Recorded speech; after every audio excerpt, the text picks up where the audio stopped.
Assalamualaikum warahmatullahi wabarakatuh. Alhamdulillah, wassalatu wassalamu ala rasulillah Sayyidina Maulana Muhammad Sahbihi barik wasallam asma'in. Gini yang pertama jenengan harus matur nuwun sama Dr. Bunyai Aina. Berkatnya beliau punya watak memaksakan itu akhirnya. Terus kalau cerita sedikit tentang beliau cerita wudhu. Wudhu itu begini. Nanti di akhirat itu malaikat itu tidak secanggih Allah. Malaikat itu ora pinter-pinter banget loh. Tentu pinter Allah Subhanahu wa ta'ala. Sehingga nanti itu kata Nabi, sabda Nabi itu kalau orang wudhunya sempurna, basuh wajah sempurna, tangan, kepala sempurna, itu nanti sinarnya itu terang benderang. Sehingga identifikasi kalau ini ashabil yamin, kanan ya kanan, kalau kiri ya kiri. Jadi yang gelap gulita itu kiri, yang terang benderang itu kanan. Kalau wudhu jenengan nggak bener itu jenisnya yang kelap-kelip. Nah ini bisa kegaruk kemana-mana. Karena mau dikanankan sinarnya nggak cukup, mau dikirikan nyatanya ada sinar. Yaitu terus kata Allah ini yang jenis ini menjadi ashabul araf karena pas digaruk sama malaikat identitasnya tidak jelas.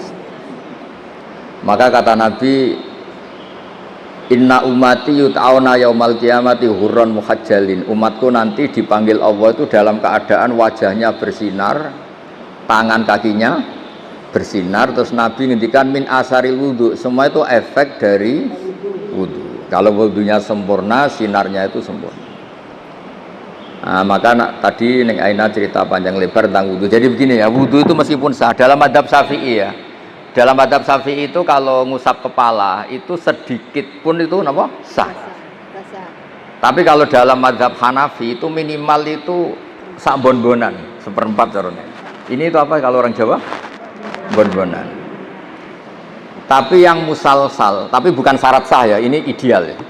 Yang musalsal sampai Rasulullah itu terutama bagi cowok kayak Gus Sofa ini begini.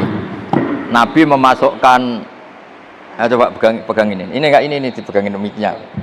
Ya Nabi memasukkan ini dua jempol ke sini, terus ini ditemukan di sini, terus begini.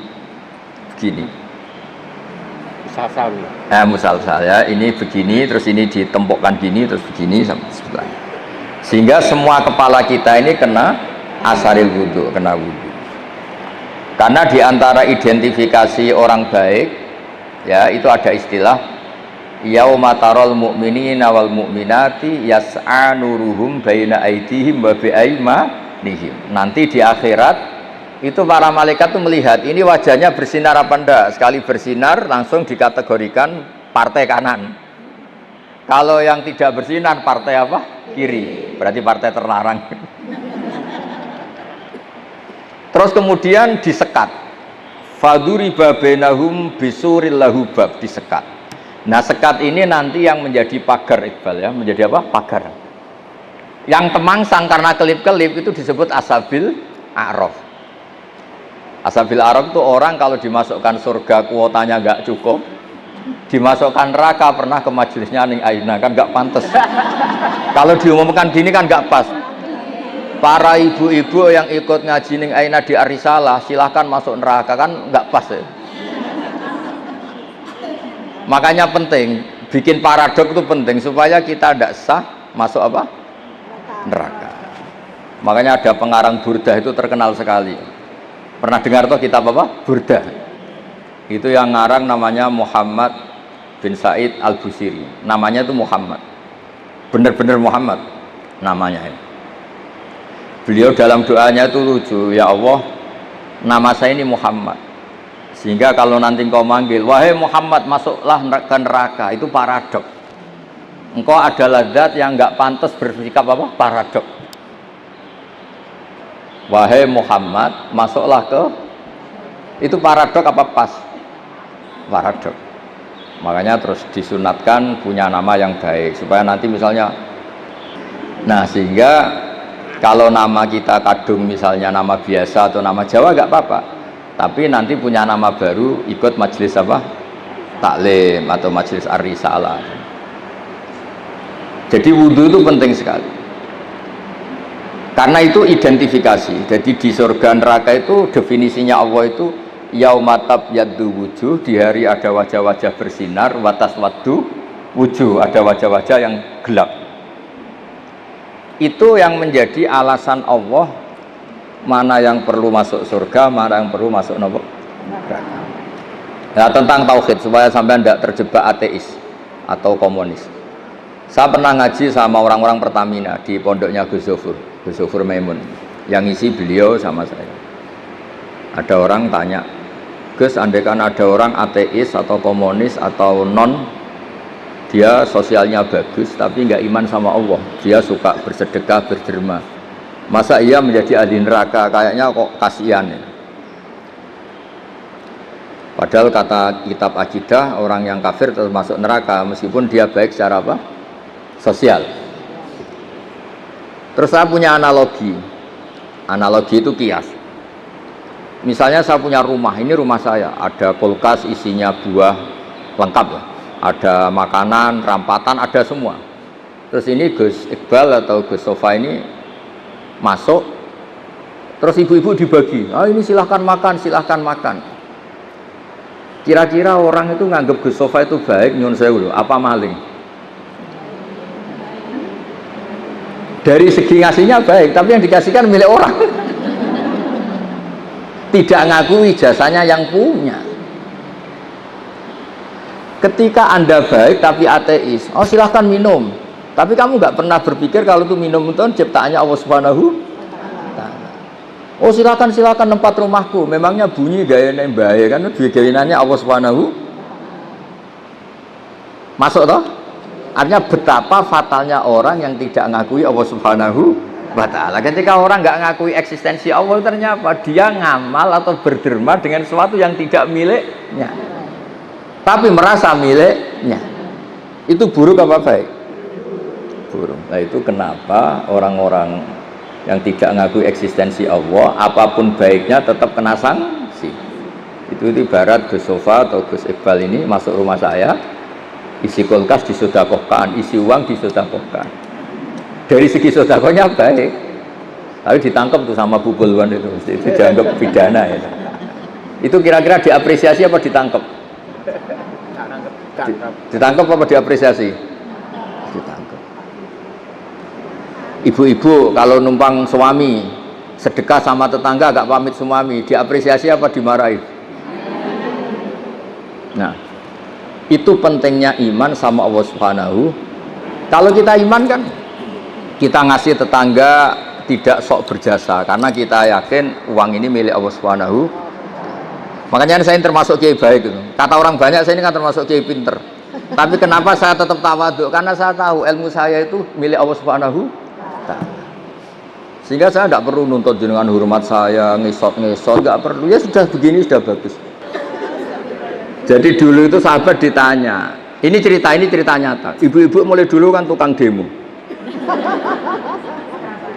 Ya nggak pernah bener lah mulai dulu, memang sudah gitu. Tapi tetap masuk surga karena nanti malaikatnya bisa didemo kalau nggak masuk surga. Ibu itu ngaji sama Nabi. Itu ada yang jilbabnya miring, ada yang nggak pas. Mungkin sebagian ada yang, pokoknya ada yang nggak pas. Mungkin nyun sewu ada yang sebagian, pokoknya nggak pas. Ya pas ngaji sama Rasulullah. Ya Nabi betul, Nabi Sayyidul Awalin wal Akhirin. Bareng Umar datang ke majelis, semuanya ibtadarnal hijab, semuanya menata apa? Hijabnya rapi gitu. Aku yakin ini adegan tidak ada nih, mungkin nggak setegang ini. Misalnya sama saya saja, mungkin ibu-ibu rileks, ini ngaji sama orang baik jadi rileks. Ketika Umar datang itu langsung ibtad, semuanya nata apa? Jilbabnya. Umar malah tersinggung. Dasar perempuan-perempuan jelek, nggak punya akhlak sama Rasulullah. Sama Rasulullah pakai jilbab nggak bener, tapi sama saya malah bener. Jawabnya ibu-ibu, karena Rasulullah itu baik. Karena Rasulullah itu wa anta afaddu wa aghlat. Afaddu itu Anda itu orang yang sadis. Bisanya nyalahkan, biasanya marah. Kamu bisa tahu kan yang mirip Rasulullah itu siapa? Yang mirip yang mirip Umar itu siapa? Jadi intinya itu Rasulullah itu ya punya majlis untuk perempuan. Bahkan itu punya akibat dan Nabi tetap melanjutkan. Makanya punya akibat tuh sering ibu-ibu mulai dulu yang engkek ya banyak, yang caper ya banyak. Sehingga Aisyah itu cemburu. Dasar Nisaul Ansor. Iya, caper kali Kanjeng Nabi. Untung Nabi sudah nggak ada. Kalau masih kasihan tuh kiai-kiai nggak payu jadi kiai gitu. Ya Nabi kan ganteng, sopan. Sehingga terus Aisyah cemburu, Sayyidah Aisyah cemburu, terus Nabi malah muji sebaik-baiknya perempuan atau perempuan Ansor, tidak malu tanya urusan apa? Agama. Tapi Aisyah tetap melihat itu sensitif lah, cemburu. Karena kadang tanyanya perempuan Ansor itu sampai urusan privat, urusan khas perempuan, tentang menyelesaikan haid itu gimana, mandi dari haid gimana. Saat itu kan belum ada syariat, belum ada pondok, belum ada majelis taklim. Jadi memang yang menerangkan harus Nabi sendiri.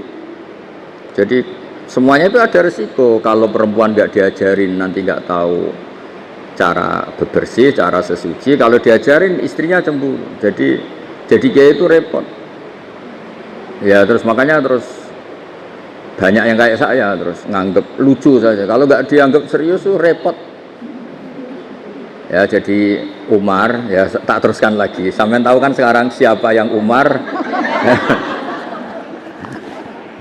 Umar marah, ya aduwati anfusina, wahai perempuan yang nakal-nakal. Harusnya Rasulullah ahakku ayyahabna. Rasulullah itu lebih berhak kamu takut, kamu wibawa, kamu hormati. Kenapa sama saya terus?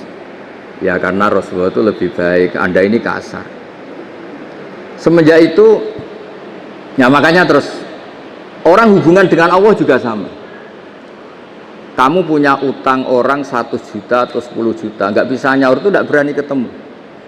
Tapi kamu sering melanggar perintahnya Allah, itu kita istighfar ya nyaman. Dengan segala kesalahan kita mengadu ke Allah ya napa? Nyaman. Sehingga Allah ini nyata, sebagai Rahman Rahim itu nyata. Coba ya, Anda pakai motor teman kamu gadekan, itu nggak berani ketemu. Tapi kita pakai sarannya Allah, mulai oksigen, langit, bumi, semuanya kita pakai. Padahal kita sering salah, mungkin sholat kita tidak benar. Tapi istighfar tetap nyaman, nyebut asma Allah ya tetap nyaman. Saking baiknya Allah Subhanahu wa Ta'ala, sehingga tetap bikin nyaman orang-orang yang meskipun sedang tidak dekat. Makanya ada sebuah hadits qudsi ngendikan, wahai Daud ini nabinya Allah. Saya dengan orang yang lari dari saya itu aswaku, sangat-sangat sayang. Nah di Indonesia kebetulan Torekoh itu bersanad sama hadis-hadis seperti ini, sehingga nggak ada kita adat kiai ngecap orang yang enak. Ngecap itu mensetip masih. Mungkin sebagian kita orang Indonesia masih banyak yang judi online, mungkin sebanyak yang kecanduan narkoba, sebagian kita mungkin masih korupsi, sebagian kita masih nggak bener. Tapi karena agama ini bukan mengadili atau terus membasmi, tapi agama ini membenahi. Kalau ada jalan rusak itu dibenahin apa terus nggak dijadikan jalan? Tetap jalan tapi dibenahi. Kalau rumah ada tikus itu rumahnya dibakar apa tikusnya yang disuruh mirih? Gara-gara sanat-sanat seperti itu, sehingga alhamdulillah masih orang enak kerennya kayak gini tuh peduli. Takut umatnya Nabi itu wudunya salah, sholatnya salah, zakatnya salah. Tidak kok malah ngadili dasar bego, dasar goblok. Enggak, dibina.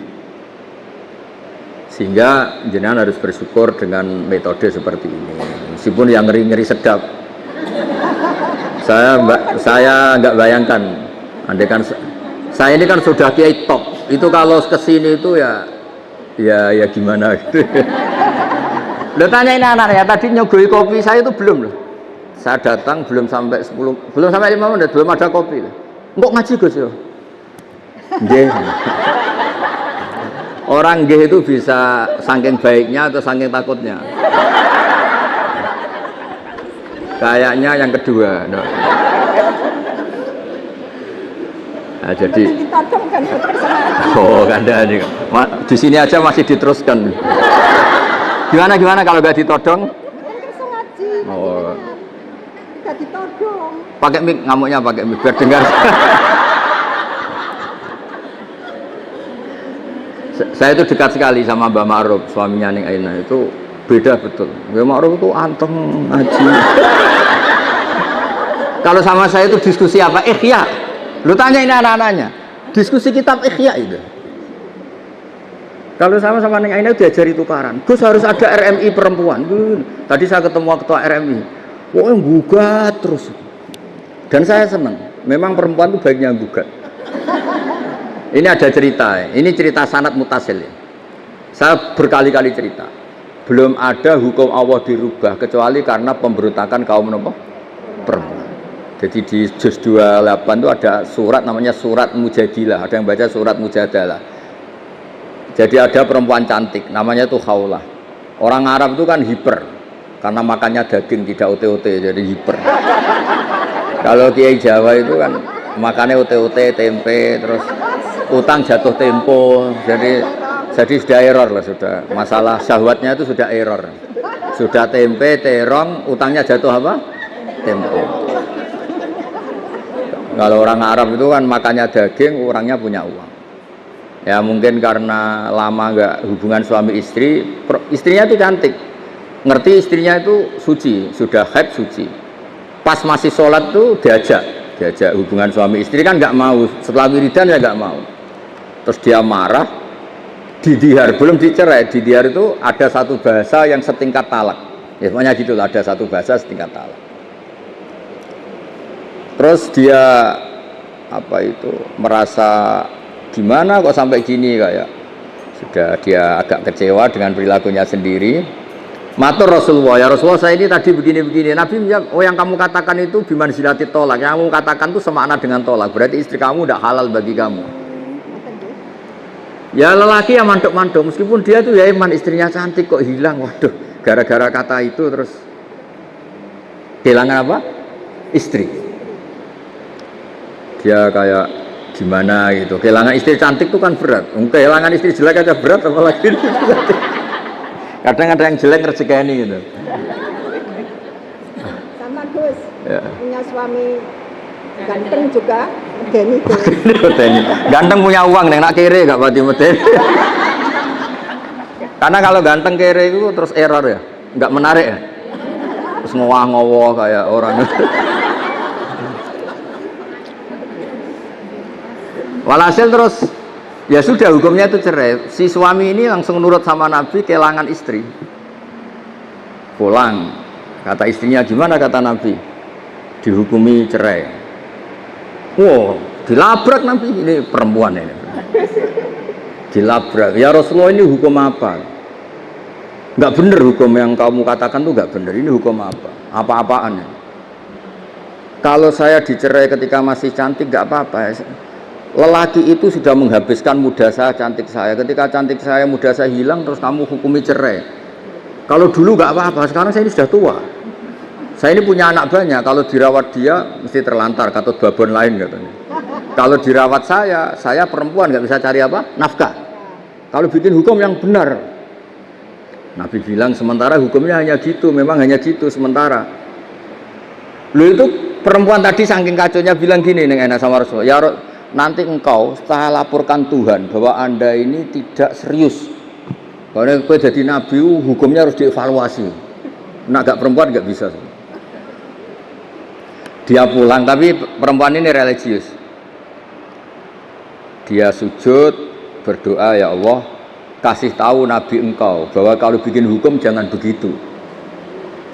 Lalu itu malaikat datang ke Rasulullah. Mat turuti repot musuh wedok.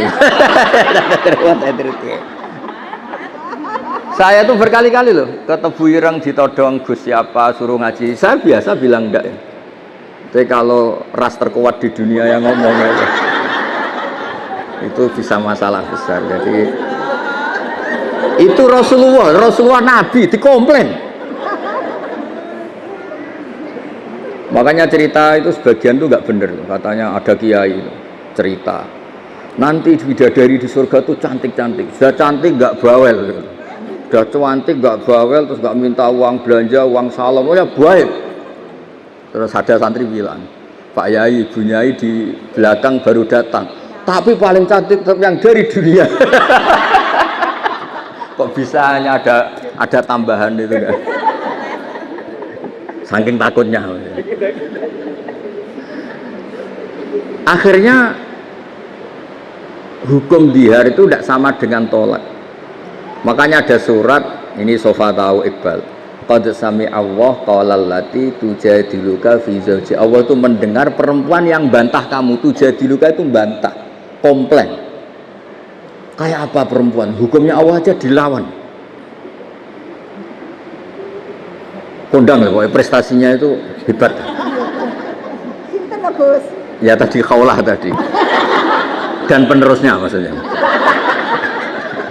Khaulah dan apa? Dan penerusnya. Tapi itu menjadi berkah. Andaikan tadi perempuan tadi tidak komplain, mungkin tidak ada hukum seperti itu. Jadi makanya komplain itu penting kalau sudah muqaddar. Jangan pernah dengar kan sholat itu pertama 50 apa 50. Itu berkahnya Nabi Musa yang tukang komplain. Kalau tidak ada komplain bisa 50. Jadi berkah komplainnya Nabi Musa itu kayak Neng Aina, dia kan tidak model gini, mungkin saya tidak ngaji sama-sama. Misalnya loh, beliau berakhlak karimah kayak orang Jogja. Ngapunten Gus, nak menawi kerso, ngaos, nak boten nggih, mboten dadi penggalih, nderek. Wah, aku mesti milih enggak yakin milih enggak. Kira-kira loh, andai kan Neng Aina kayak orang Jogja sesopan itu, saya ngaji apa enggak? Oh, enggak, pasti enggak. Itu butuh teror, itu butuh teror. Saya itu berkali-kali di Sidogiri, di pondok-pondok itu kan masih keluarga itu. Mesti ya monggo Gus nak ngaji, aku muni sesuk ya sesuk gak apa-apa engko. Nah kali ini enggak. 5 menit. Jadi ya. Tadi saya baru asik cerita-cerita sama Mbak Anwar. Beliau delok jam, wis wayahe ngaji. Wah. Jadi sowan Mbak Anwar ya dijami. Mbak Anwar loh, abahnya sendiri. Di tengah-tengah asik cerita ya hebat-hebat, Masya Allah. Semoga nanti Mungkar Nakir juga takut tanya. Terus repot musoning Aina wis kono ning sekarang.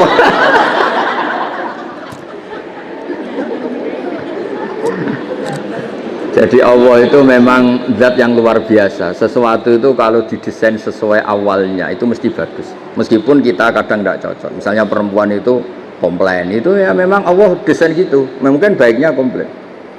Saya itu sering dilapori santri-santri yang awal nikah. Gus, istri saya itu sering minta uang saya, padahal saya ini orang miskin, gimana gitu. Tak jawab, ya sudah minta lelaki lain. Oh jangan Gus. Langsung. Berarti itu, ya memang sunnahnya perempuan mau minta uang siapa kalau nggak sama. Ada yang cerita lagi, Gus istri saya sering marah sama saya, gini. Ya sudah biar marah sama tetangga. Jangan Gus nanti malah gimana. Artinya apa? Ya sudah desainnya perempuan itu minta sama suaminya, marah itu desain yang apa? Bagus. Maka para lelaki harus nikmati itu, harus mulai nikmati itu. Nikmati radio bobrok ini. Sudah. Karena kalau nggak dinikmati ya bisa stroke gitu. Ya karena Nabi itu orang paling pinter di dunia itu kan Nabi Muhammad. Itu nggak ada rumusnya ngadepi perempuan. Nabi pernah ngendikan, ini terakhir ya. Nanti ada tanya siapa, tak turuti semua. Ada Nabi itu ditanya, gimana Nabi menghadapi perempuan? Perempuan itu khuliqat min dilain awas, dari iga yang apa? Bengkok. Kalau kamu paksakan lurus, maka patah. Kalau kamu biarkan tetap apa? Bengkok. Nabi saja tidak punya rumus, apalagi kita. Sahabat ditanya, terus piye? Ya tidak piye-piye, sudah gitu itu sudah. Diluruskan apa? Patah, dibiarkan bengkok. Terus Gus. Ya sudah begini. Kayaknya orang paling cerdas di dunia tidak punya rumus kalau tentang apa? Perempuan. Berarti hebat dia perempuan Gus. Hebat. Ya saya itu berharap begini itu nanti kalau sudah ketemu Allah nanti di akhirat itu wis cobamu wis kenal ning Aina wis coba.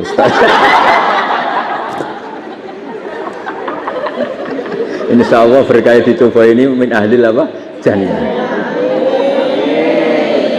Mangke pinali jannah lho, Bu. Saya nggak bisa bayangkan pengujinya disertasi beliau, pengujinya itu nggak bisa bayangkan. Takutnya kayak apa? Berani nih nanya-nanya itu. Jadinya pinter jenengan. Oh, ada nih. Dosen kan betul aku ke lapangan, Bu. Akhirnya lulus ya? Lulus. Nah, betul diprotes mungkin. Ya, monggo ada pertanyaan 3 saja. Pokoknya ini niati silaturahim, nggih, hormat. Nggih. Ayo urusi, Iqbal, urusi.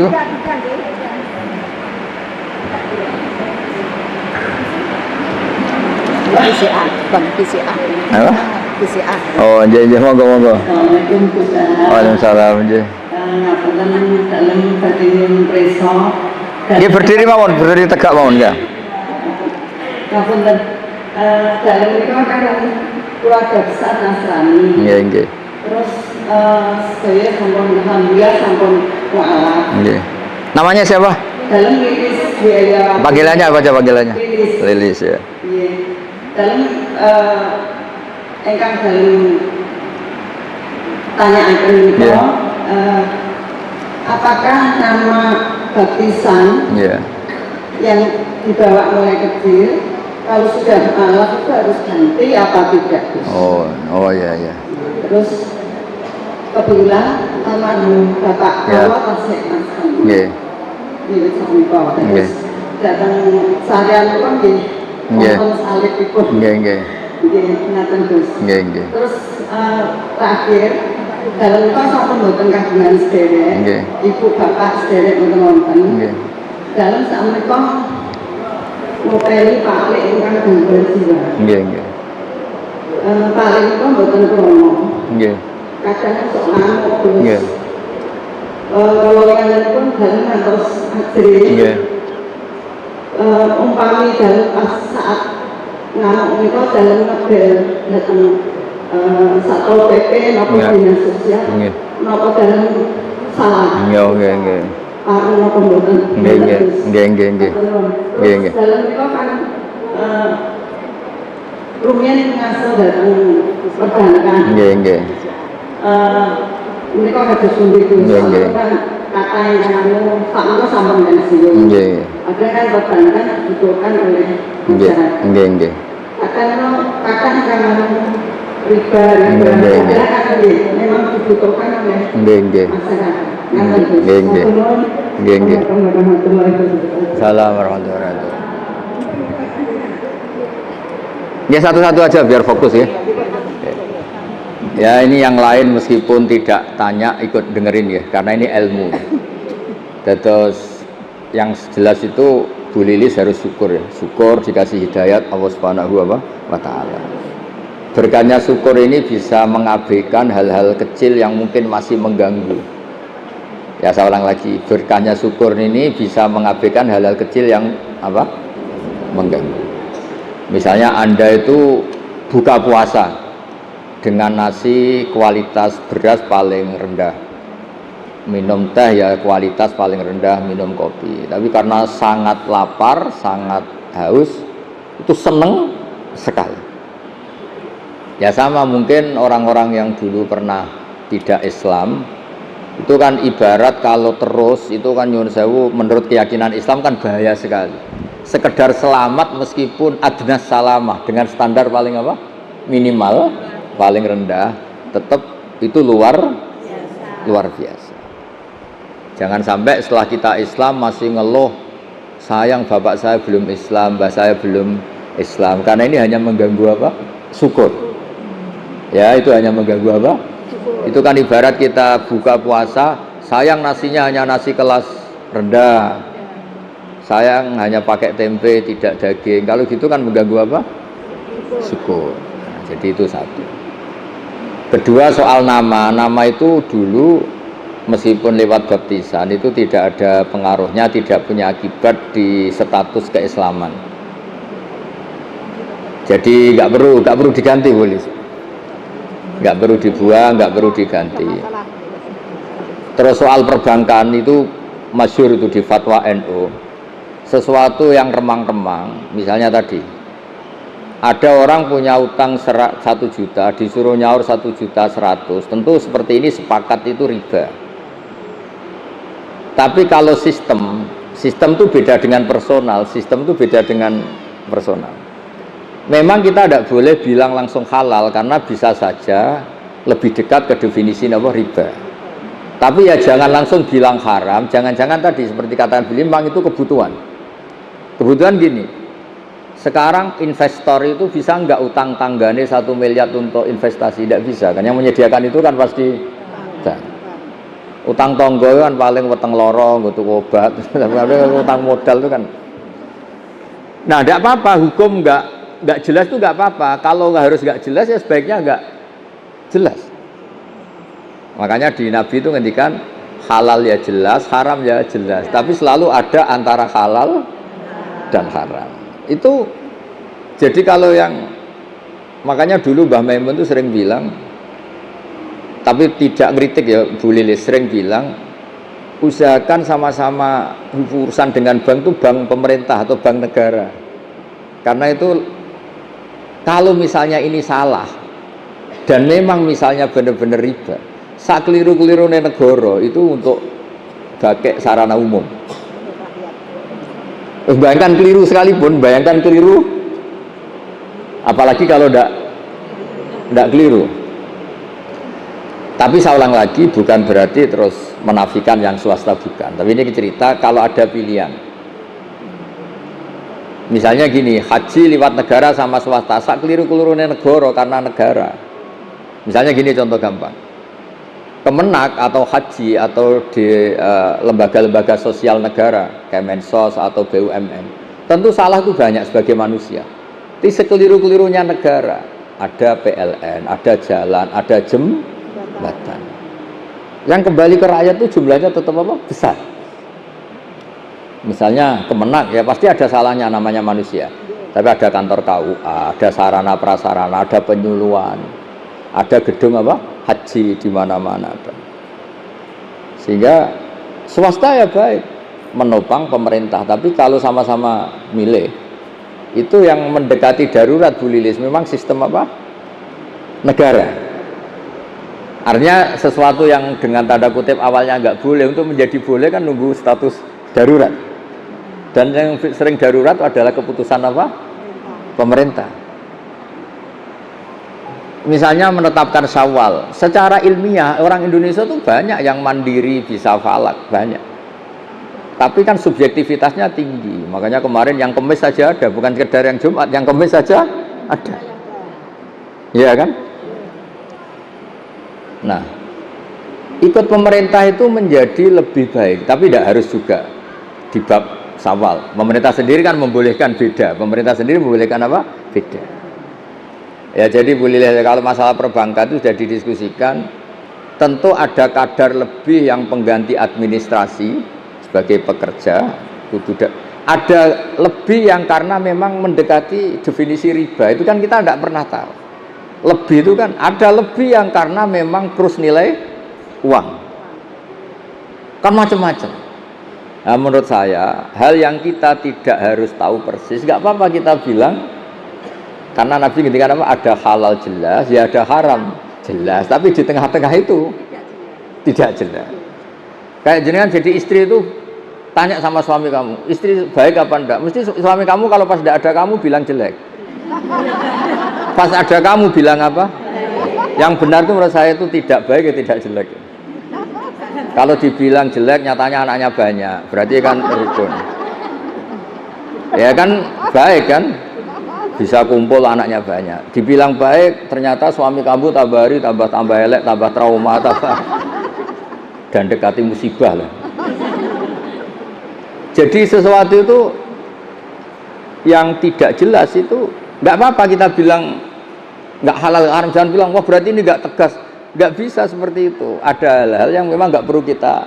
Misalnya ibu-ibu gini secara fikih, gimana hukumnya ibu-ibu muslimat yang masih cantik datang ke pengajian? Sama lihat di kitab fikih itu diharamkan selagi mungkin bisa tanya sama suaminya atau kiai setempat yang nggak perlu keluar ke Arisalah. Tapi misalnya itu dipraktekkan, mana ada wong iku ngaji mbek tanggane ora seneng mergo ora iso kluyuran. Aku yakin, enggak sama jawab ya. Ngaji di sini sama datang ke Rembang seneng mana? Seneng ke Rembang karena keluyuran. Ternyata apa? Wisata religi itu ada wali orang Tuban, kan ada walinya Sunan Bonang. Tapi ya seneng saja kalau ziarah ke Sarif Hidayatullah, kan ada keluyurannya. Kalau dia seneng wali kan cukup wali tetangganya kan bisa. Tapi kurang asik. Tapi yang Cirebon nanti ke Tuban. Jadi untuk bertanya hal-hal kecil sebenarnya bisa, kiai tonggone sampean itu bisa. Tapi kan nggak keren orang yang pondok internasional Ar-Risalah. Jadi itu manusia, apa itu nama? Penjelasannya itu baik apa enggak? Ya sudah, enggak usah dijelaskan. Nggih ngoten Bu Lilis nggih. Ya semoga.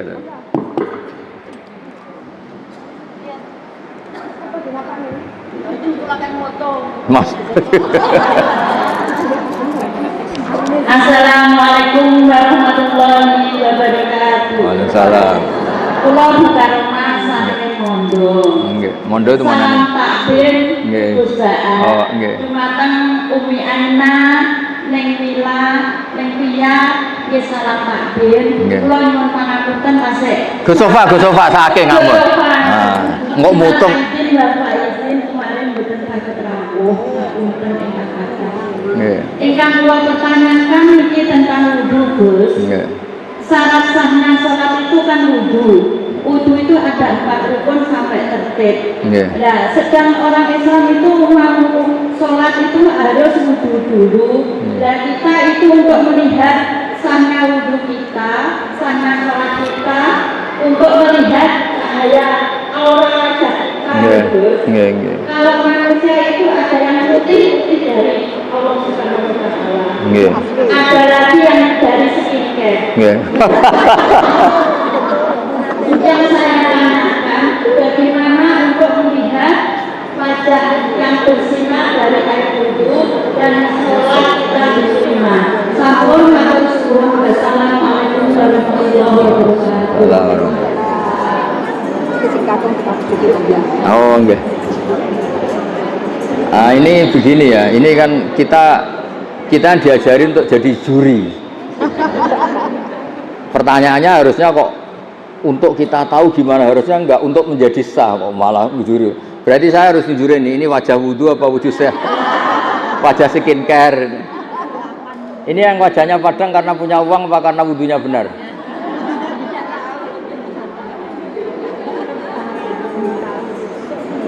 Ini kan pertanyaannya katanya, jadi begini ya, ibadah itu satu memang harus ada aturan fikih ya. Wudhu sah punya akibat sholatnya sah. Sholat sah itu bergantung wudhunya sah. Oke, itu begitu. Tapi yang perlu dicatat, syariat ini itu ada standar minimal, namanya adnal kamal, standar minimal. Standar minimal itu bisa diberikan orang-orang yang mungkin takdirnya jauh dari ulama, lahir dari keluarga abangan, bahkan mungkin mbak-mbaknya nyuwun sewu masih ikut partai terlarang dulu, misalnya PKI atau komunis. Sehingga di Fathul Mu'in itu sering ada kesalahan-kesalahan yang kata beliau makfu karena dia nasya'a ba'idan minal ulama, dia di komunitas yang jauh dari apa? Ulama. Jauh itu tidak harus fisik atau jarak fisik, bukan. Mungkin dia tetangga Lirboyo tapi dari keluarga yang kebetulan mbahnya bapaknya enggak sholat, atau mbah-mbahnya dulu terafiliasi partai apa. Yang namanya komunitas, saya tadi cerita di depan Mbak Anwar sampai dokter tahu, itu dulu itu ketika Musoddek ngaku nabi, saya ini termasuk peneliti, itu yang percaya banyak. Ternyata ketika saya tanya, kenapa kamu percaya Musoddek nabi? Jawabnya apa? Lucu. Memangnya kalau dia nabi masalahnya apa ya? Tak tanya, kamu tahu nabi itu apa? Enggak tahu. Ketika tak jelasin, nabi itu orang yang mulai kecil tuh baik, gak pernah maksiat. Oh kalau gitu ya enggak, Musoddek enggak nabi gitu. Sama, orang-orang yang lahir dari keluarga abangan, keluarga itu janggal. Gunanya apa sih sholat? Gunanya saja malah janggal. Kelamin kok diambungi, malah janggal. Nah yang jenis ini kok awal ngaji ning Aina atau awal ngaji siapapun kayaknya nggak boleh terlalu keras karena apa? Piro-piro gelem apa? Gelem ngaji karena dari posisi seperti itu mungkin malah awalnya itu mencibir orang apa? Orang sholat. Jadi memang itu seninya beragama. Itu ibarat orang yang sudah di kubangan lumpur. Selamat saja sudah bagus, dientas dari kubangan ke daratan sudah bagus. Jangan langsung pakai skincare tadi. Oh tapi ini sudah bagus selamat, tapi wajahnya masih belepotan lumpur. Ya piro-piro tidak di kubangan lumpur. Jadi semua itu ada ukurannya, jangan langsung ya instan terus semuanya standar apa? Ideal, tidak bisa seperti itu. Ya jadi kita biar terbiasa kajian akademik. Jadi zaman Nabi jadi Nabi itu kan sahabat yang mantan preman, mantan macam-macam. Makanya ayat Makkiyah itu Neng Aina itu jarang ada aturan-aturan hukum fikih. Hanya ngendikan akidah yang ringan-ringan karena masyarakatnya belum apa? Siap. Ya contoh gampang gini, dulu itu orang kok nggak nyabu itu nggak bisa bayangkan. Wong sumpek kok nggak nyabu itu nggak bisa bayangkan. Uang nggak punya. Sehingga haramnya khomer itu ya nunggu setelah ada kesadaran ilmiah, kesadaran Islam itu merusak apa. Dulu ya janggal wong. Makanya kalau cerita di Indonesia jenis toa apa itu sudah menyatu dulu. Akhirnya apa? Allah itu pernah menghitung. Jadi khomer itu paling unik. Khomer itu haramnya itu sampai 3 kali, 3 tahap, 3 fase. Pertama haram yang dipertimbangkan, lucu kan, haram yang dipertimbangkan. Orang Arab itu kan suka perang itu kan nervous, tapi kalau agak-agak fly kan kendel. Pernah satu komunitas itu orang soleh semua, nggak nyabu, musuhnya orang nyabu, situ nekat kendel, yang soleh nggak kendel. Akhirnya caranya jawab Allah itu unik. Kul fihima ismun kabir wa manafi'ul linnas wa ismuhuma akbaru min naf'ihima. Ya khomer itu memang haram tapi ada unsur manfaat, tapi madorotnya bahayanya lebih banyak ketimbang manfaatnya, sehingga orang-orang itu masih banyak yang nyabu. Terus kedua diharamkan lagi karena ada sahabat gara-gara habis ngefly ngimami yang mestinya bilang la a'budu ma ta'budun bilangnya a'budu ma ta'budun. Jadi artinya orang-orang kafir saya yang menyembah apa yang kamu sembah. Gara-gara nyabu muntalla lah. Padahal ini prinsip. La'abudu kan saya tidak menyembah Tuhan Anda. Gara-gara lanya dibuang menjadi saya menyembah. Terus diharamkan kalau mendekati sholat. Jadi khomer itu haram jam 11 mendekati duhur. Kalau asar ya jam 2:30 baru haram. Tapi kalau pagi nggak apa-apa. Zaman itu. Ternyata alhamdulillah pagi minum khomer gara-gara ngefly gak sadar dia bacok-bacokan sama pamannya, sama bapaknya. Saya semenjak itu terus khomer diharamkan secara total, nggak melihat waktu, nggak melihat apa. Pokoknya khomer itu mesti buruk. Nah, ini pelajaran bagi Gus Sofa, bagi Neng Via, Neng Mila. Semuanya itu proses. Itu yang diikuti GGNO, GG pesantren. Kalau dakwah itu proses. Tidak langsung apa? Nah, misalnya jenengan wudhu aja orang bener langsung kon tahajud terus koyok sholat qiyamul lail kok Said Ali Zainal Abidin 1 malam 1000 rakaat itu tambah baik apa tambah lari kira-kira? Tambah lari. Ya gitu. Ya. Nggih mboten napa-napa. Niki mau dibisi ning Aina. Turuti Gus, iku suaminya tukang mijeti abi. Nggih. Dokter tentara. Oh iya. Nggih. Berdiri mawon nggih. Berdiri tegak mawon mboten napa-napa nggih.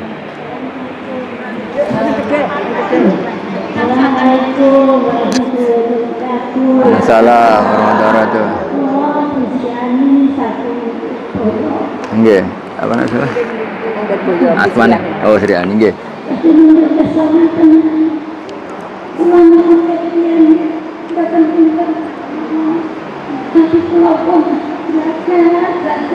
Nggih.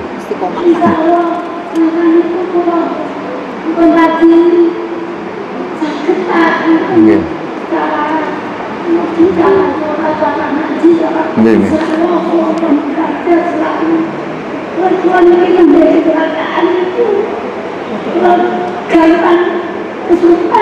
Nggih. Mungkin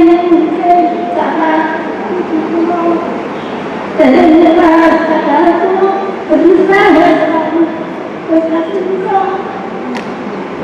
biasa saya yang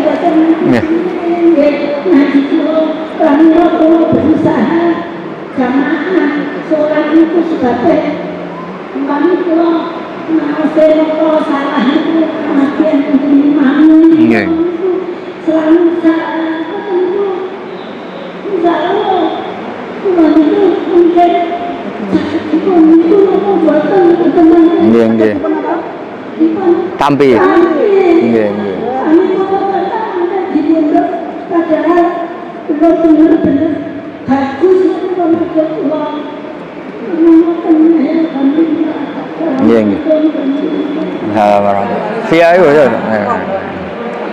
Bu Sriani siapa? Bu Sriani nggih. Mantan perawat. Dados ngeten nggih, yang diceritakan Bu Sriani tadi lupa karena kecelakaan niku salah nggih. Niki dora kecelakaan nggih sering lupa kok. Alhamdulillah. Lupa itu berkah. Kalau sampai inget terus masa lalu, eling diutang, wah malah ra bahagia. Eling bojomu tahu darani sampean macam-macam terus baliknya itu bisa trauma semua orang kalau nggak punya lupa itu bisa apa? Trauma semua. Pokoknya eling mantan terus malah rusak kabeh. Jadi lupa itu bagian dari berkah. Ya lupa itu bagian dari apa? Berkah. Nah, makanya ada al-insan mahalul khotok wanisya. Jadi manusia itu tempat lupa. Jadi kalau nggak lupa malah apa? Malah bahaya. Itu ada seorang suami istri nggak lupa terus. Harusnya saya tidak dapat kamu. Dulu mantan saya lebih tampan. Yang suaminya bilang harusnya saya sudah dapat kamu. Mantan saya lebih cantik. Itu bahaya. Itu orang nggak. Itu gara-gara nggak apa? Nggak lupa. Jadi maka bahagialah bangsa yang sering lupa. Loh coba kalau nggak lupa itu repot. Coba kalau Indonesia tuh orang Indonesia ingat kalau negara ini punya utang banyak, bahagia enggak? Berkahnya lupa ya sudah baik-baik saja. Mulai zaman awal ada Indonesia sampai sekarang utang banyak ya baik-baik saja. Saking banyaknya rahmatnya Allah Subhanahu wa ta'ala. Jadi gini Bu Sriani ya, ada ijazah ini sekaligus saya ijazahkan jenengan. Ibadah itu mulai dulu dari kita, apapun benarnya menurut fikih sebetulnya tidak pernah ideal menurut Allah Subhanahu wa ta'ala. Meskipun secara fikih kita benar. Karena pasti ada hal-hal yang kita tidak benar. Makanya doa Nabi yang sering diajarkan ke kita itu apa? Ya Allah, jika saya tidak layak mendapat rahmat Engkau, maka rahmat Engkau yang layak mendapatkan kita. Sama tahu semut, semut tuh kalau jatuh di jurang atau keledai, mergoneng aina lagi duit apa? Keledai, badai dilelang gitu. Misalnya gini, ada keledai atau kambing kecil jatuh di jurang yang curam, bisa naik enggak? Enggak. Tapi kalau dia bilang enggak mungkin ke atas, itu bohong, ya bodoh. Berkahnya orang lain atau ditolong tim SAR atau sekarang damkar ya, pemadam kebakaran. Nyatanya selamat. Banyak kan cerita di TV-TV itu sapi jatuh ke sumur kedalaman 15 meter. Akhirnya selamat apa enggak? Karena dia apa karena ditolong? Nah, hubungan kita dengan Allah seperti itu Bu Sriani. Mungkin amal kita tidak ideal, tidak benar, tapi rahmat Allah yang akan menolong kita. Makanya doanya itu ya Allahumma illam akun ahlan an ablugha rahmataka farahmatuka ahlun an tablughani. Itu doa yang diulang-ulang Nabi dan ya Allah jika saya enggak layak mendapat rahmat Engkau yang layak mendapatkan kita. Ya coba kayak Bu Lilis, pernah enggak misalnya kecilnya minta jadi muslimah? Enggak pernah kan? Tapi ketika Allah menghendaki tahu-tahu jadi. Aku yakin Neng Aina kecilnya ini kan anaknya Kiai, enggak pernah ingin jadi dokter. Bayangkan ya jadi Neng, jadi Kiai, sing so ngongkon-ngongkon apalah pokoknya ya. Gitu. Tapi nyatanya Allah menghendaki jadi apa? Dokter. Lewat jalur dosanya takut, tapi kan tetap jadi. Makanya Anda tidak usah putus asa. Semut misalnya, semut bisa nggak ke Amerika? Cara lahir nggak bisa, beli tiket nggak bisa, ngurus paspor. Tapi dia itu kebawa koper orang yang mau ke Amerika. Kebawa koper orang sampai Amerika enggak? Nah makanya Anda jangan pernah putus asa. Kita ini punya Tuhan yang Rahman Rahim. Mungkin amal kita tidak cukup untuk mendapat surga, tapi rahmat Allah menjadi kita cukup untuk mendapat surga. Makanya di akidah kita apa? Mlebu swarga iku mergo fadhole Allah Subhanahu wa taala. Jadi masuk surga itu karena rahmatnya Allah taala. Terus yang terakhir itu ada analogi bagus. Ada orang Bani Israel itu ibadah. Zaman itu orang kan umurnya panjang-panjang. Jam saat itu orang itu biasa umur sampai 200 tahun, 300 tahun. Dia tuh nggak pernah maksiat nih. Ibadah terus nggak pernah maksiat. Jadi nggak pernah marah sama orang, ngamuk kiai. Saya ini kan tamu disuruh-suruh, nggak pernah salah. Orang nggak pernah salah. Bawaannya tuh bener terus. Ya secara teori etika itu kan nggak ada, tamu disuruh-suruh itu kan nggak ada.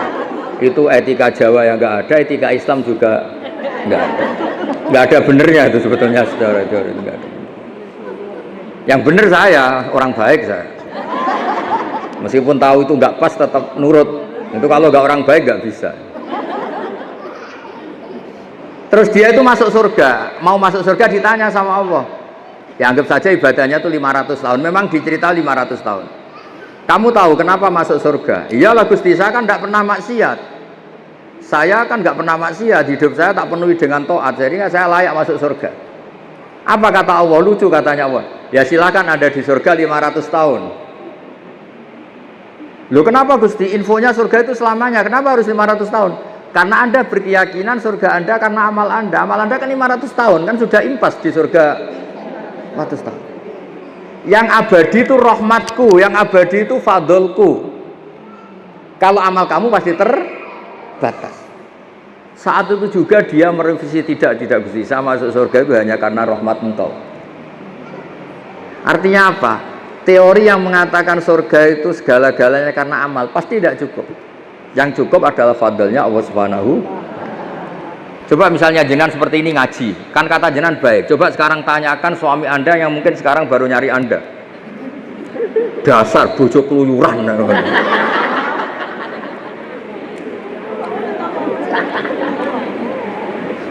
Jangan tanya Bu Neng Aina karena diuntungkan jenengan datang.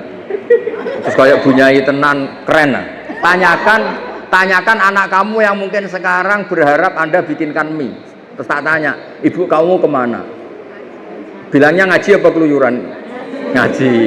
Terus dia tanya, baik apa enggak? Baik apa? Saya terlantar gitu. Jadi ada sisi baik sosial itu. Makanya di kitab Hikam itu ada keterangan. Manusia itu apa? Orang yang ketika baik saja buruk, apalagi ketika buruk. Misalnya jenengan punya toko laris manis. Prestasi apa Anda? Tanya toko sebelah. Anda naik pangkat. Baik. Tanyakan yang kamu langkai.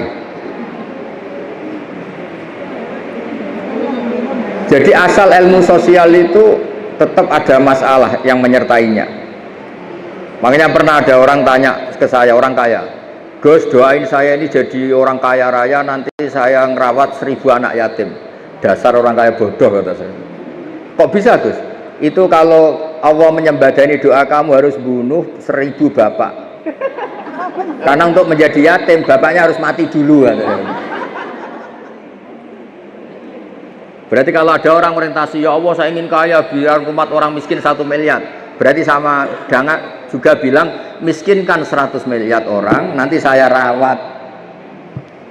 Ada unsur buruknya apa enggak? Jadi asal ilmu sosial itu pasti ada sisi apa? Ada sih. Nah, seperti ini nggak mungkin cukup membawa kita ke surga. Yang bisa membawa kita ke surga abadi hanya fadlnya Allah Subhanahu wa ta'ala. Coba kamu misalnya suami kamu baru butuh jenengan, terus dengar, wah nggak bisa diganggu, baru tahajud. Bagi suami kamu itu problem apa ibadah? problem. Wah sekarang istri saya nggak suka tidur sama saya, sukanya tahajud. Dianggap problem apa? Baik. Problem. Kamu punya utang, waya nyaur, nggak nyaur ke bank bayar malah tahajud atau duha. Tanyakan pegawai bank. Jadi selagi di dunia itu tidak bisa.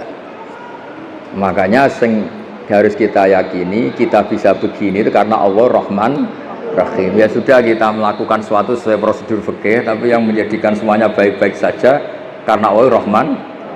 Indonesia itu harusnya sudah bangkrut mulai dulu. Dijajah bareng latihan bernegara ya gini sampai gini. Tapi berkatnya Allah Rahman Rahim ya baik-baik jajah. Diumumkan hutang negara banyak, yang nonton ya tenang, sudah tahu gitu. Itu tidak hanya utang negara, kita utangnya juga banyak, tenang. Sehingga kita jadi bangsa yang kuat. Itu ya kabeh fadhole Allah Subhanahu.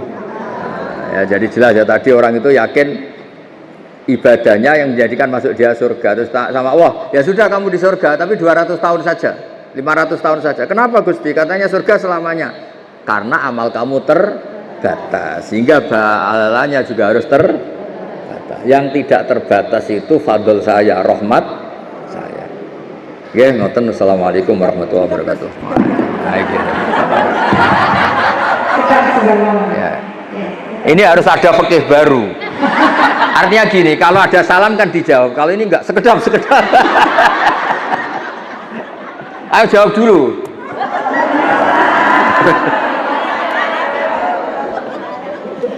Supaya nggak ada fikih baru. Menurut Dr. Hajah Neng Aina, bahwa salam bisa dijawab dengan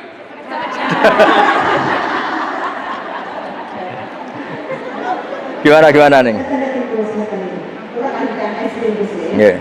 Kan perempuan itu kan nggak wajib memasakkan lapangan. Perempuan itu kan nggak wajib masak. Oh, ini mulai. Wah, Pak, rongono Pak. Bojomu ora krungu yuk, alhamdulillah, krungu iki bahaya. Mencuci pakaian. Nggak wajib nih. Sebetulnya kan sangat luar biasa. Seperti ratu gitu bersih ya. Nah, belum bisa bersih, tapi sekarang kan ada syariatnya Allah kalau perempuan itu harus taklimat kepada suaminya. Ya. Dan misalkan suami sekarang menyuruh istrinya untuk masak, itu perempuan itu boleh menolak atau tidak? Mulai kita aslinya. Tapi wajib nurut. Iya, ini kan mereka bertentangan. Kemarin saya ngaji di Kampus, jadi saya berjoki sama bapak-bapak. Bapaknya protes. Akhirnya saya juga sama Gus Kowe, Dewan Kota, saya juga diprotes. Jadi orang ngaji jangan berhenti di situ. Terus sesungguh Gus, itu teruskan. Terus saya kesungguhnya, istri wajib taklimat dan mengingatkan. Mau kurang rusuh. Terus saya mulai ujung-ujungnya mau itu kalau mana pemasak malih. Kita nggak wajib untuk masak. Terus sendiri Gus. Mau jawaban yang menguntungkan apa yang benar? Yang menguntungkan dan benar.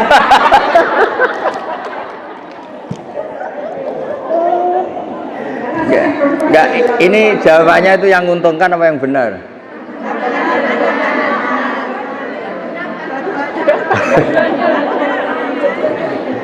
Ini sudah kayak partai politik jadi.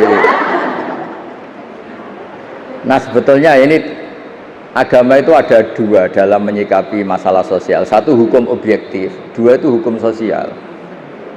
Kalau dalam hukum sosial Neng Aina itu ada pepatah Al-insan Abdul Ihsan, manusia itu akan diperhambakan oleh kebaikan orang lain. Jadi kalau kita misalnya punya suami itu sudah ganteng, baik, maco, pokoknya sempurna lah. Sudah gitu kaya, sayang. Itu mbok perempuan gak disuruh masak, itu masak sendiri. Ini sudah jelek, merongos, gak punya uang. Nyuruh masak. Hanya berdasar hukum fikih lelaki itu boleh nyuruh. Terus si perempuan ini boleh menolak. Kasus-kasus sosial itu nggak bisa ditangani secara fikih. Yang bisa nangani itu ya hukum apa? Sosial. Misalnya gini, ada lelaki ini miskin jelek, tapi beruntung karena dia entah dapat jimat dari mana, dapat istri itu cantik, kuaya, sopan, baik. Terus lelaki ini nyuruh masak, itu disalahkan orang seluruh dunia apa dibenarkan? Disalahkan. Terus ketika disalahkan karena tadi sudah perempuannya cantik, sopan kaya. Masa iya orang kaya, majikan yang punya harta disuruh. Jadi sebetulnya benar tidak itu dalam sosial itu ya konteksnya konteks sosial. Makanya kata Sayyidina Ali, ahsin man syi'ta takun as amirah. Silakan baik sama orang, pasti kamu yang mimpin.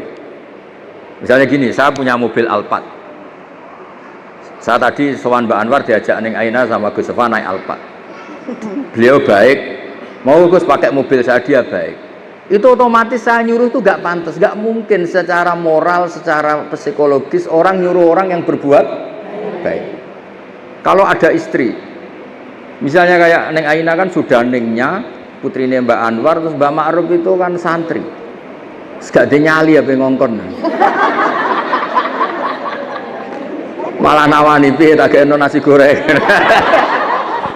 Jadi itu gak fikih-fikihan, Neng, itu secara naluri kasta itu. Saya punya kawan, dia itu dosen, doktor, profesor, dosen, cantik. Saking pinternya nggak ada yang berani nikah dia. Akhirnya nikah sama supirnya. Karena itu satu-satunya dia butuh lelaki, pokoknya sementing lanang. Nyari doktor masih bawahnya, nyari dosen karena dia profesor dokter. Itu hubungan suami nggak fikih-fikihan. Supirnya itu kalau dia datang ya mobil milik istrinya apa milik istrinya ya sopan sendiri dia. Wahai masak ya masak, wahai nyuci. Tak tanya kenapa masak dengan kamu kan lelaki. Ya tapi kan hamba sahaya Gus. Jadi hukum sosial seperti itu nggak perlu difekihin lah kira-kira gitu ya. Hukum fikih itu tetap ada nih, tapi tetap kalah sama. Iya kan karena tadi al insan abdul ihsan. Ya.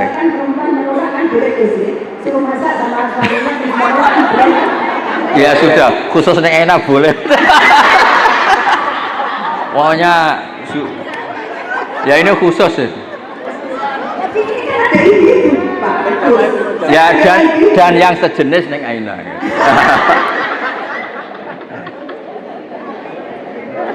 Ya tadi hukum sosial itu nggak bisa ditebak. Tadi kan banyak nyon sewu pembantu atau nyon sewu cah dalem atau dulu bawahan. Kemudian menjadi suami istri dari atasan. Ada yang sebaliknya. Itu kan sudah menciptakan hukum sendiri atas nama hukum apa? Sosial. Makanya itu pepatah Arab itu masyhur al-insan abdul ihsan. Soalnya itu al-insan abdul ihsan. Manusia itu akan diperbudak oleh kebaikan. Kebaikan. Itu sudah di alam bawah sadar itu pasti. Misalnya Anda punya suami dulu itu yang nolong orang tua kamu punya utang diselesaikan. Keluarga kamu mbak punya rumah dikasih rumah. Terus Anda menikah dengan lelaki ini. Habis nyali Anda untuk nuntut itu habis. Karena pasti disalahkan orang banyak dengan posisi Anda yang hanya ditolong, diberi, kemudian masih nuntut, pasti disalahkan orang banyak. Tapi Anda punya suami pengangguran di rumah, ganteng tapi nganggur, diantem piring orang ngesahkan, macam nganggur, pantasnya hadiah ya piring itu mesti gitu.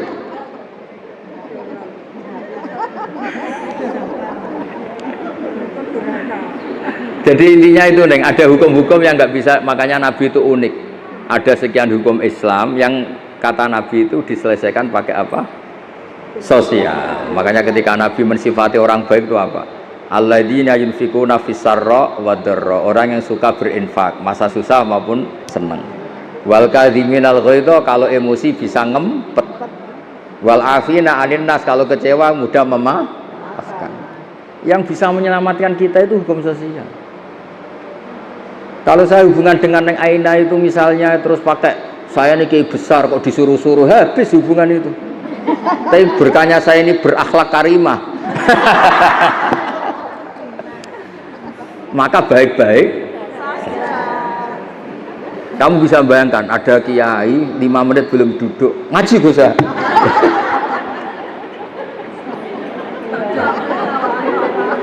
Bisa bayangkan. Lo Rembang sini tuh jauh loh. Normalnya kan cek kesel monggo istirahat. Sarapan belum, kopi belum, ngaji Gus. Ya ngaji. Jadi yang bisa menyelesaikan sosial adalah konsep-konsep Allah Ta'ala tadi, berderma, wal kadhiminal ghaidha, bisa mengendalikan emosi, wal afina anin nas, dan mudah memaafkan. Makanya saya meskipun ini keras, saya itu bangga. Orang keras kok punya umat banyak, berarti di balik kerasnya itu ada kebaikan. Kalau keras saja pasti sudah bubar. Aku yakin ibu-ibu yang ngerasain ini mesti kereng tapi hatian. Itu kalau nggak ditambahi sudah bubar mulai dulu. Nggak benar nggak ini? Oh, benar. Mesti tambahi apian kan? Apian. Disiplin. Jadi, oh ya. Ya nggak jadi disiplin ya. Kayak militer tuh. Tepat waktu. Ya, jadi saya mohon berkahnya ngaji ini jenengan ngerti. Jadi ada fikih hukum formal, ada fikih apa sosial. Misalnya Anda punya suami yang angkuh, yang wangkot. Mungkin kamu kandani nggak ngandel. Kalau bapak saya gini, bapak saya Kiai Nur Salim. Nak ana wong sombong hak dongakno utange akeh. Engko ora ndek akhlak dhewe. Bisa enggak kamu punya suami wangkuh, terus dia butuh uang pinjem kamu 10 juta. Langsung berakhlak apa enggak? Dididik dikandani kiai ra ngandel deh. Dongakno itu utang terus butuh kowe. Itu bukti nih bahwa hukum itu enggak semuanya bisa menyelesaikan apa? Masalah. Mulai ndonga sampean bojomu butuh butuh duit. Terus dongakno ra iso nyaur. Oh itu kamu perhambakan jalan itu. Bisa hamba sahaya itu. Banyak kan orang bengal, kumisnya sekolah apa. Itu gara-gara punya utang sama orang pincang. Matur nuwun. Padahal ini pincang, tapi yang ngutangi. Artinya orang tuh pasti tunduk. Makanya kalau punya suami angkuh, dongakno diutang.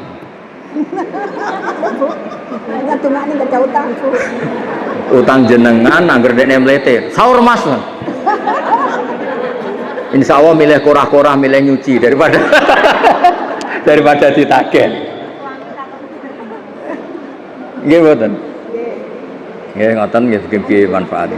Al-Fatihah.